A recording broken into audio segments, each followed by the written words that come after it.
Welcome back, everybody. This is episode 15 of the Outcast Haven podcast. Tonight, we're going to be talking Flesh and Blood. Basically, you're going to be going over plans for a rematch with the Australians tomorrow, which will be super fun. And then talk a little bit about the future of the podcast, just as far as what our plans are. I know quite a bit of our time has gotten taken up with the kids back at school, sports, my work. It's our busy season that just started. So just reevaluating what we're going to be doing and how we're going to be able to still pump out some content and just a little bit of shuffling around of our current schedule. You guys may have noticed there's been less gameplay and stuff. So just being a little more deliberate with that and letting you guys know what's up with there. So hope you guys enjoy the podcast. Be sure to like and subscribe, and let's get into it.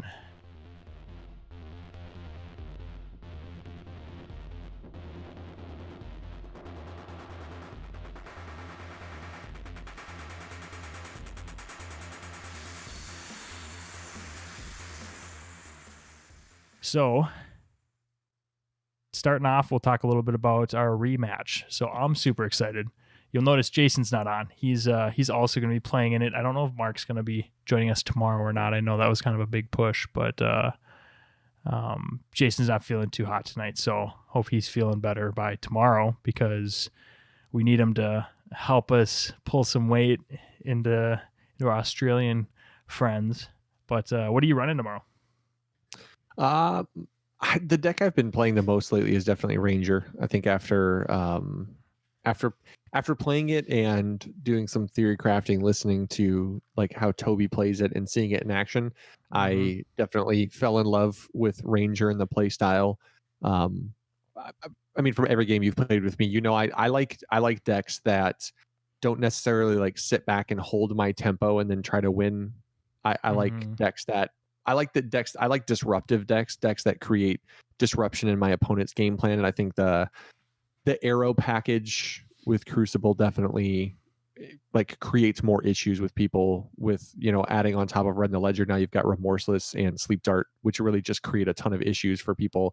And I like the fact that you kind of can force blocks or just force bad turns out of people. Yeah. So Ranger has definitely been my like pet deck lately. I just keep playing it.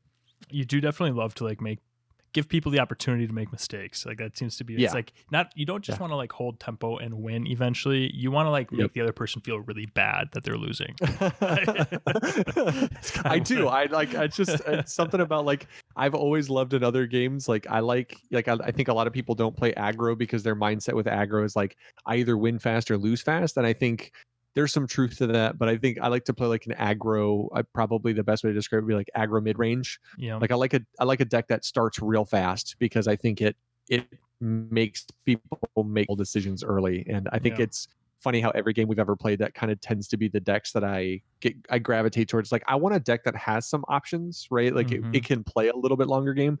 But most importantly, I want a deck that makes people miserable. Like I want the play experience to be miserable in the sense that like I don't want you to ever feel comfortable playing your game plan. Like I think right. Yeah, no, like you do it. I mean that's definitely a hallmark of Blakey Fresh for sure. So I think that's like an area where we definitely like we have pretty similar desires. I think that you tend to, because we both hate hand control. We hate stuff that like doesn't let your opponent play. Like any sort of prison deck, stuff like that's not really fun. I don't enjoy that. I think we both actually really enjoy. It's actually funny that you and I are talking about this because like we both see eye to eye and like we like to play like that poker game, like the back and forth, like make each other think. But I think it's really funny that we both really enjoy too that the aggro into mid-range option. Like every deck I play seems to be like in Dragon Ball Super, in Star Wars Destiny even, in this game especially, like I like that ability to be aggro, but like doesn't lose its steam if it doesn't win by turn 2 or 3. Like obviously not the case in this game because different health and pacing. I will say if there's a win by turn 2 or 3 deck, I'm interested. So if anybody's got it, let me know. But you wouldn't be if you don't win by turn 2 or 3, then you lose. That's true. Yeah. No, I'm with you. Yeah. So yeah, that's that'll be interesting to see because they're kind of it's like the whole Anakin into Obi-Wan thing. It's like they literally were your Jedi masters when it comes to it's true how to play the Ranger. So, I mean, if they're gonna have the high ground, Blake, you can't be mad. You should. It's You okay should if they have the high ground. if you play the mirror match, you should legitimately be like, you underestimate my power, and just I have zero problem doing that. I just and it works because like I'll let the hate fuel me. That's good. just gonna have to allow it to just boil up inside of me. Yeah. And then when he What are you starts gonna winning, play?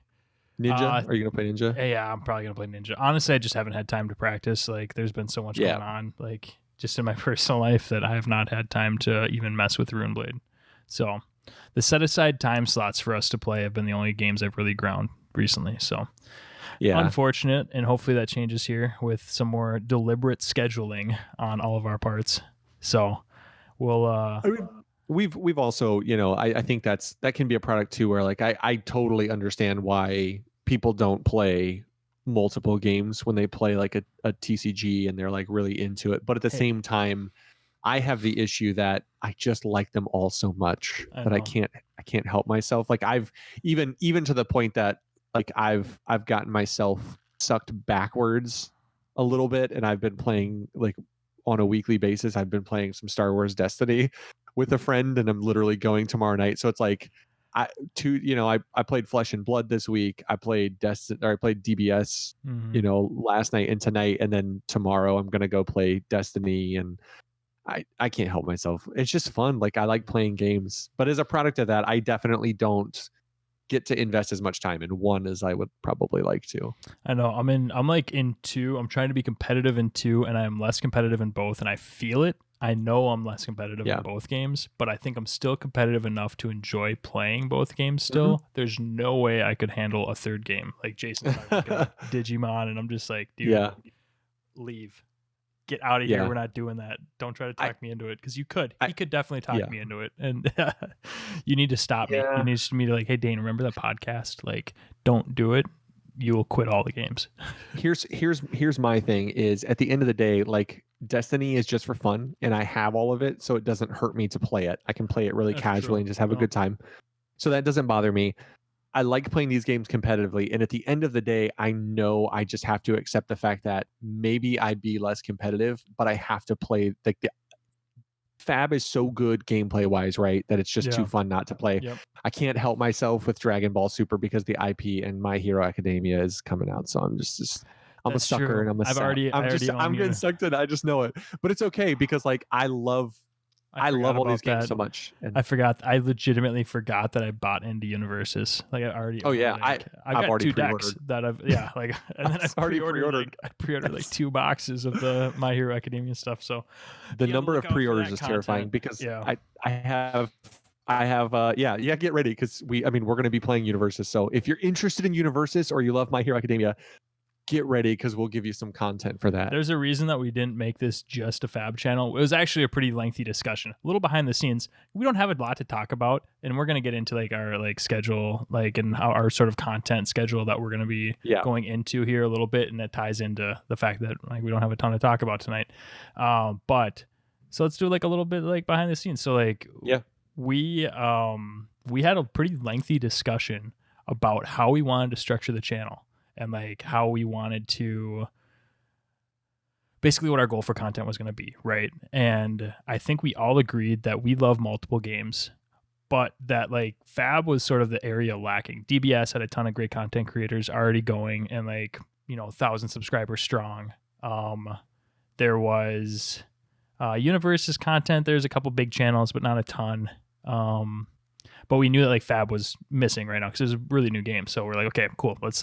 Let's focus on Fab, but we all love multiple games. So we gotta have the door open for like providing other content as well, which is why we've been doing the DBS stuff as well, like just some deck profiles, podcasts every other week. But with that door open, we definitely plan, because we all love My Hero Academia. Universes as a card game is super fun, and it's a little bit of a mix between Flesh and Blood and DBS. It's not as like fast-paced, wombo combo-y as DBS, but it's it's like deliberate, like systematic plays, like Fab a little bit. So it's like a middle ground. It's kind of it's fun, and then honestly, My Hero Academia is just an awesome IP that I know that we all love. So definitely getting into that when that comes out. If I could show you, I would prove it because my desktop background is literally My Hero Academia. So Yeah. Is it yeah, Midoriya or is it Bakugo? no, it's all of them. So it's like it's they're Oh, all flying away from pick an a explosion. side, dude. Okay, So they're I all mean, flying away. no. Like That's fine. I'm an Izuku. I love Deku, but my boy is a Mhm. Racerhead. So Yeah, you got to go as Eraserhead for Halloween. That'd be a really good I costume. got the And you hair right. yeah, you got the hair. You just need like glasses and like a hipstery I can jacket. do it. Yeah, so our plan is to kind of branch out there at some point, but never only adding on what we can accommodate without cutting back Yeah. on other stuff. And I say that as we're about to announce that, like, just so you guys know, we are going to cut back on the Fab weekly podcast. We're just going to do every other week. We're going to do week DBS, next week Fab, week after DBS, week after Fab. There's just not really a ton of content right now, or like announcements, stuff like that to really hammer on. And I feel like people only want to listen to us talk what our little meta's running, like so much. So I think like if we build up content for the course of 2 weeks and then just like announce like this is what happened in the last 2 weeks, this is what announcements have come out, it'll be a little more enjoyable, a little less spammy. I hate feeling like we're spamming stuff just to like, I don't want to just like put out episodes to put out episodes. I can listen to us talk all day, but I'm sure that there's people out there that are like, dude, you're not even saying anything. I get that a lot actually, but I don't need to get that from people that want to, subscribe and get like quality content. So, and I think we all agreed with that. There was I raised it and no one really objected. I think we all kind of had that same feeling. And honestly, all our lives are getting really busy right now. It's fourth quarter. What I think the intention is to be, like you said, we want to give good quality stuff. And I think that's hard in a time where we're kind of in a lull, even there's new stuff getting ready to come out next month, but to be fair, it's re-releases. It's not like we're gonna have spoilers to talk about, and that's a little tough. And we could talk a little bit about what that does to the game, how it elevates the game as a whole, and hopefully grows the game. But the game is in a spot where we're kind of sitting here like the players who play it. We're seeing some new players trickle in, but it's tough. It's tough to be a game in quarantine. Like the fact that part of the reason that we want to invest time and energy into this game is because we love Flesh and Blood.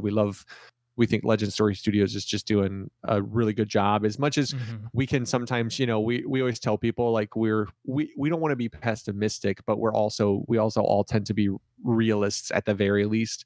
And sometimes that can come off as being negative Nancy's when a lot of people definitely in card games like just laud praise on companies. We can sometimes, I think we're pessimistic. I think if it's a company that we can tell that is like good and putting in effort, but they're just like the fact that they didn't have video at their nationals. It's like that's not like I'm not pessimistic. I don't think like I don't think Studios is going up in smoke. Like no, it's just like genuinely. I think everybody would have appreciated some sort of not a live stream than like recording after. But we don't need to hit on that again. We hit on that last week. Just like constructive criticism because totally and I'm just saying we're trying to be honest about it and give our honest opinions. We know that sometimes that can come off, but at the end of the day, the whole reason we make content is because we think that it forwards the game's ability to grow, and we'd like to see the game grow. And I think that it's a credit to the game and the quality of the game and the value of the game that it is continuing to grow in quarantine and with a lack of product right now, because the fact that it's not super accessible because because the alpha stuff has dried up, the well has dried up basically completely, other than like starter decks. And then on top of that, there's no real locals going. People are trying to do stuff, but it speaks to the quality of the game that it's surviving amongst this, because I would argue that it's still growing. Like there's still people that we're seeing coming out to locals for the first time. Like, and I'm not seeing people give up on the game by any means. It's like you said, it's totally. Yeah. It holds players really well because it's just a quality game. It holds players well, and it speaks highly of it just because of the fact that like companies like Bandai and Wizards that have these big games, Konami, who has Yu-Gi-Oh, like these companies are being innovative and trying to do whatever they can to keep their games going in quarantine. They're doing things that probably if you mentioned it to them 2 years ago, they would have thought you were insane. They're like, we would never as a company promote this as a way to do something. Discord tournament where they use webcams. What? Yeah, like companies would look at you like you're insane if you were like, let's hold a webcam thing where we play with real cards. It'd be like, why would we ever do that when we can hold it at a building? And I think that, again, like Legend Story Studios is doing their absolute best, and they're doing a really good job at getting through a difficult time in the world in general to like try and have a game grow, and they're continuing to grow. I'm just excited for, the fact that like, and I think that, to be fair, I think that like Monarch, we talked about this even with some of our Aussie friends, that I think Monarch probably would have been earlier if it weren't for COVID and everything being closed. I think they're trying to time it in a window where maybe they can help the game explode with a new release and new players. I could see as that. opposed to just like maintaining your player base. Because as much as like everybody wants to be the old guys in the game, right? You want to be the guy like in a couple years who's like, I remember back in my day, all you could play in Warrior was Dorinthia. Like I remember those days where I didn't have a choice. I like how you go southern with it. That's good. I mean, that's what you always think of, right? Like a guy sitting on a front porch talking about his old pickup always truck. southern. I don't know why. They're always southern. I like up here in Minnesota, like people have their accents, and all of a sudden they like turn 60 and they get a southern accent. It's weird. Yeah. Maybe that doesn't happen everywhere. I don't know. Does it happen in Australia or New Zealand? Do you guys get like Southern American accents? Everything's backwards down there. It's like this flush the other way. So like when they get it, they actually talk like Minnesotans. When they get older, you get northern with it. They get northern. I like it, but I think that like we all want to be the guy, like the guys who recall the game. But the reality is, as much as player retention is important, like gaining players is infinitely more important to a game's health in the long term. And I think that's, and then this is me just being optimistic. I don't think that like they're gonna drop player base. No. I don't think. If anything, I think maybe we go. I think worst case scenario, we go into hibernation a little bit. Like if they don't announce anything between now and March, I think there might be like a month or two hibernation. Month and a half prior to March, people start ramping up, getting excited, getting some playtesting and stuff. But I don't plan on doing that. And segueing into plan for content. So just because we're dropping to just every other week for the podcast, just because we don't want to spam. We are going to still be doing gameplay, and we're going to actually use some time because just so behind the scenes as well, every podcast is at least like an hour and a half to edit on top of like the recording time. So just to like header, footer, make sure bleeps are put in there, make sure that we're not, we cut out like rambles. We never need bleeps. Whatever. Like, come on. Yeah, no one says anything fucking ever. So, but gameplay's pretty solid and straightforward to do. I want to focus on lore a little bit more, but I don't have the time in my week to edit 2 podcasts on our 2 podcast weeks and put out other content. So been feeling that a little bit more in the last couple weeks. Like I would love, I know like one of the things that I took on for the channel is like doing deck profiles and having weeks where, I'm trying to play locals and then record the weeks where we have to do the DBS podcast, just so everybody, again, behind the scenes, we play locals on Tuesday. We do our live stream on Tuesday. We record, our DBS podcast on Wednesdays. Yeah. And then Thursdays we record Fab. So and adults and kids and school and sports. Yeah, if you're not married and don't have children, my wife works like 50 to 60 hours a week, and then my kids are in school, and then I have a house to take care of, like putting up fences and things. Like I own a home. So like that's a lot of stuff to take on, to be like, oh, hey, by the way, I'm just going to spend a few hours of my life building and crafting stuff for a deck profile. But that's stuff that I think would be really interesting in Fab. Is we're actually at the point now where you can theory craft decks, because we do have Crucible, but it feels like there hasn't been a lot of deck profiles about Crucible and how that's changed things or why things are built that way. Like people were asking the other day, I saw someone asking like, what's aggro in this game? And people were like, ninja or this. And I'm like over here, like playing Ranger, just like feeling disrespected, that I'm like, hello, like this is aggro. Like this is what this game's aggro looks like, is like firing arrows just indiscriminately at your opponent.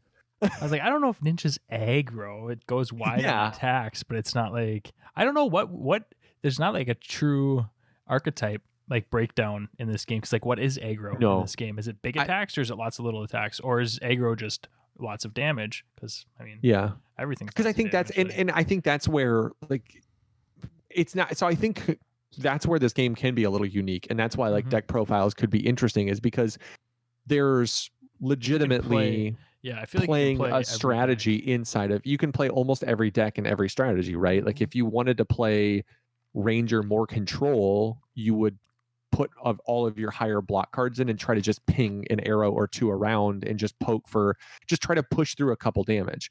But the way I play Ranger is with pretty high red, and it's because I want to come to fight into nimbleism, into red in the ledger for into 11 reload, into plunder run, into playing the plunder run from Arsenal the same turn you put it in there. And we get it. I do. I want to. It's like I just want to put on a ton of pressure, and it's like that's an aggro Ranger build. Like that's just what it's trying to. And accomplish. Then on top of it, if this attack hits, which is coming in for you 10 at your rate now, you also lose your hero ability. So Katsu, you're not hunting for anything. Wizard, you're not doing any instance. Nope. Oh, I aggro. Like it. It's good. That is, I would say, it feels aggro going into it. I also say Dorinthia feels aggro playing into it. Yeah, I think like Bravo feels control-y, like playing into Bravo. So I only have had time to play Ninja, so that's why I'm saying playing into it feels like this. Because I mean, to be fair, I like them. I think Mech can be both. I think Mech is probably the most flexible archetype as its ability to play heavy control, because like it can just block a ton and rely on the pistol versus other. I think that's the biggest thing is more boost. Mech, like Mech's ability to like boost one free play and then spend something to Teklo Foundry to get a couple resources to shoot twice with a pistol or something. You can store things, like it's one of the few things where it has an ability with like the induction chambers and the pistol. If you just end your turn and you're like, I got 2 left, I'll just put them on here and wait for next turn. Like you're able to like basically spend your whole hand and then just remove steam counters and just shoot. And like I really want to make. I've been thinking about it, and if you're gonna back off Mech, and like I'm gonna like if I'm gonna like step into those shoes, because I know that Mech hasn't really been super interesting to you. I'm super curious about like a go super tall like boost like card draw deck, like with the rifle, just like blues and yellows and plunder runs that let you draw, and like just get like boost 3-4 times and then have resources to boot because of Techno Foundry Heart, whatever, and shoot with a rifle for like 6-7. I don't know what that actually math looks like, but I have a deck that's like all boost and with the rifle. I have one built. I don't know if it's good, but I have one built that I haven't tested yet. Do it. Yeah. Then just hand it off to me. Test it, and I'll just give it to you. Take this, my son. I did it with Robert earlier. I can send you the GIF where it's like me just handing a torch. The Olympic torch getting past him. Yeah, the Olympic torch. He's playing black in DBS now. So yeah, I've handed off that color. Blue's so much fun, dude. All right, we're getting sidetracked. Yeah, that's all right. All right, so that's what we're playing. It's a little bit of our plans going forward with the podcast. Wanted to keep this one a little shorter because I do have the DBS and this to edit tonight. It is 12:10 a.m. So yes, that's after midnight. Any other thoughts? Any last minute things they want to bring up? I don't think so. I mean, I'm excited. I hope we have, if nothing else, I'm excited to hear some news from LSS about what's going on. Oh, you got the Blitzathon this weekend. Yeah, they have the Blitzathon. That'll be cool. That'll be fun to see. I hope that maybe they use that as an opportunity to maybe make some announcements about something going on, whether that's, we've speculated on the potential of like new hero decks coming between the sets, and that's why they're not releasing a set for so long, is because they're going to go unlimited and then they're going to release some new heroes, which would be mega super unbelievably cool, because as much as I like playing a game, Dane will confirm, as somebody who's played with me, I'm also very guilty of being the guy who has to like, I have really dialed back in DBS. In this set, I'm only going to play 4 decks. That's my big commitment. I have an 8 deck box, and it's always full. This is the first set where there's been, I feel, too much crossover in decks that we all play. First 4 or 5 sets of us being in the game, it was very much you like playing this and you like playing this and you like playing this. It makes trading super easy. This set, it was like, all right, well, this is the one deck that 3 of us want to play. So someone's gonna have to buy a bunch of stuff. So I think we're all starting to expand out.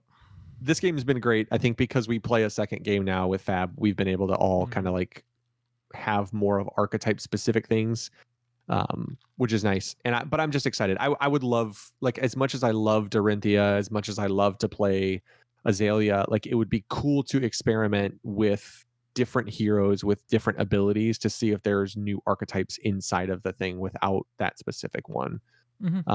So I would really, that would be like the thing that would really get me excited beyond just Monarch would be, I would love new hero decks, because we have a big card pool now, right? Like, so if we've got a big card pool, I would love new heroes to pair with that new card pool. So they also announced, I don't know if it was like an announcement, but it came out in an article talking about how they had a bunch of mechanics, not a bunch of mechanics, but they had mechanics that were going to be the like core integral to the game itself that they removed for the first block, just for the sake of keeping things simple, getting people into the game. You saw that with like arcane damage was like one of the first like additional mechanics that they added in, but that's not it. Like there's more unique, like integral mechanics to the game that they are slowly introducing. So I'm super excited to see what it's going to be for the next set. That's going to be really interesting, because I know that they've made it pretty clear that they're going to be rolling those out with the sets as they come out. So that's going to be really interesting. Yeah, I think that's about it. Don't want to drag this out for any longer than it needs to be. But super excited for tomorrow. Australian friends listening, we're coming for you. And hopefully we win a game, like legit, like not just like because someone has to leave. Yeah. All right. Well, thanks for listening, guys. Be sure to like and subscribe if you want to get the notifications. Like I said, we are going to be upping other content because the podcast is definitely one of the more intensive contents to edit. So freeing up that even just one slot a week is going to just let us be able to put out gameplay. I know we're going to be a little more deliberate about recording the games that we're playing, even if it's just for fun, just to get stuff out to you guys, because we don't want to lose content volume, but we just want to increase quality. So the podcast not having a ton of stuff happening, talking about what's happening currently with LSS or what's coming out in the game, just doesn't seem worth it to talk for the sake of talking. So increasing other content in lieu of the podcast. So don't think that we're bailing out on Fab by any means, but looking forward to providing that stuff. If you hit that bell, be notified whenever stuff comes out. And this is all up in the air. We're just kind of winging it. First time we've ever gone through a fluctuation of content input from the developers and designers. So we'll be flexible. And if stuff starts getting pumped out or there's releases and we're going to talk weekly, that's fine too. We can go back up at any time. But yeah, thanks for listening, and take it easy. We'll talk to you next time. See you guys. Peace.